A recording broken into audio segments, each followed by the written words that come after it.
distinguished President of European Court for Human Rights, Mr. Marko Bosnjak, and distinguished President of the European Commission, Mrs. Ursula von der Leyen. My name is Marko Bosnjak. I'm a journalist from the city Bacau, Romania, and I'm confronting with the difficult situation involving the Bacau Court and the Tribunalul Bacau Court. I bring to your attention through this video and through my weekly show, which I excuse myself from my subscribers, but I have a powerful audience and I hope this message will get to you very soon. So it appears with another case in Bacau Court, a judge made serious abuse, and now it appears that I'm a target because I'm fighting with the system and with a few corrupt magistrates. So let me tell you the very short story. So it appears a judge, Damaschin Catalin Andrei, it's a judge from Bacau Court, admitted to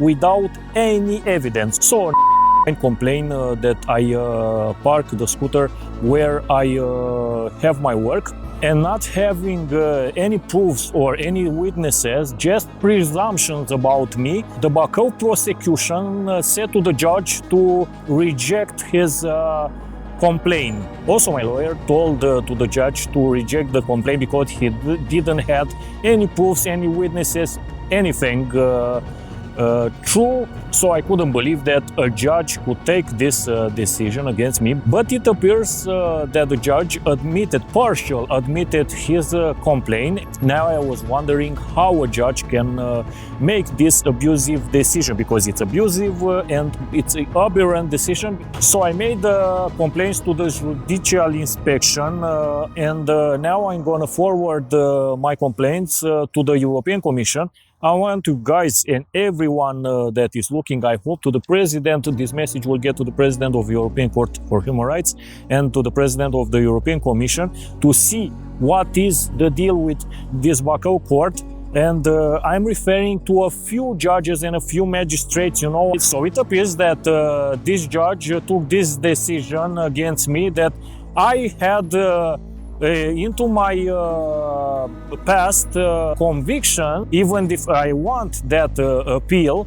Well, the judge said to prevent possible conflict with this, to take this and admit this. How can a person be judged by his past, especially that I was innocent, and all Bacau's police and Bacau's prosecution know that I was innocent with that case, and I prove and fight to clear my name, and I published 3 or 4 videos on this weekly show of iTechnology reviews, just for the international public opinion to know what I'm confronting and what I'm fighting for. And it's not ethical, and you cannot make abusive decision like this judge made based on the past.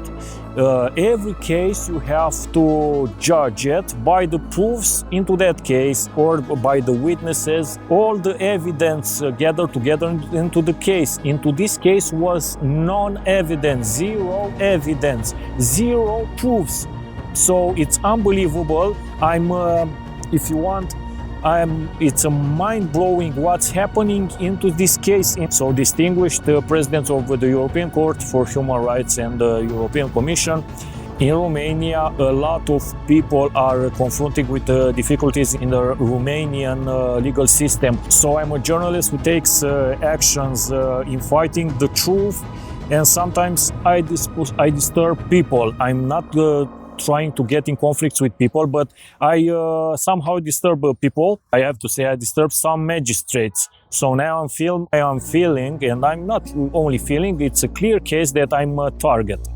Not only this is not the only case. I have to say that a prosecutor from Bacau's prosecution is staging a file for me, staging a fake file about me. And now I'm not going to say details about this prosecutor, but I promise if the situation gets out of the control, I will get into the public and say it again, because you cannot fight alone, and I'm fighting alone, guys, with all this system. I'm not having a fight with the judges or the prosecutors, but you cannot do to a person with a small child this kind of problems. They ruined my life, they destroyed my life.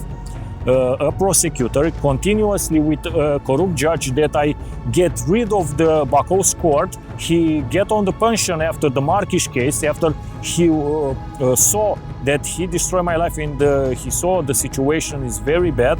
The first prosecution from 2016 written some books and team up with other prosecutors from Bucharest just to escape the prosecution of themselves and to escape being evacuated from the magistracy. So I have to say that some good was done here, but figure it out that they destroy my life, and this is the only bad thing. They didn't suffer because the judge went to his pension and the prosecutor moved to Bucharest. So why are these things happening? Well, Romania has a deficit, meaning a low number of magistrates. This will mean every magistrate will have a large number of files, and magistrates, if they exceed the age of 25 years of magistracy, so early in my conception, very early, they have special pensions. So if there are a low number of magistrates and they have a lot of files on their back, they will not judge. The quality of judging the cases is very low. So having a lot of files to judge, you realize they will not have time to judge them correctly. And I'm not talking about all of the magistrates or just a few of them, but these problems occurs to all the magistrates in Romania. So here into my hand I have the written decision, the motivation of Damaschin Catalin Andrei, of the judge from the 14 October 2024. And it's a mind-blowing, it's unbelievable that the judge said that he took the decision just for not escalating or to prevent a possible future conflict between me and I repeat myself, and I'm telling you that the judge, even the judge admitted that the prosecution said to reject that complaint of that person, and he admitted that weren't any evidence into this trial, any proofs, any witnesses. So how can you make this abusive decision just being a judge from Romania?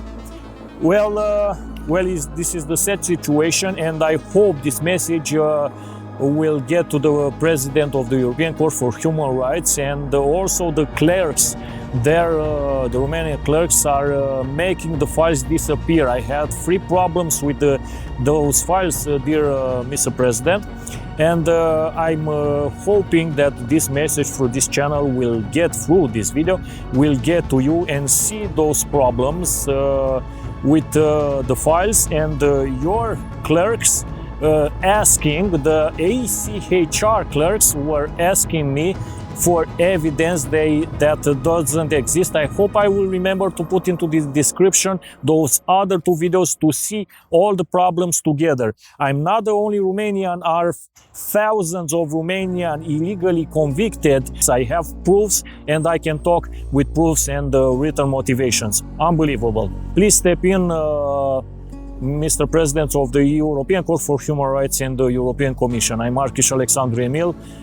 Have a good day and God help us.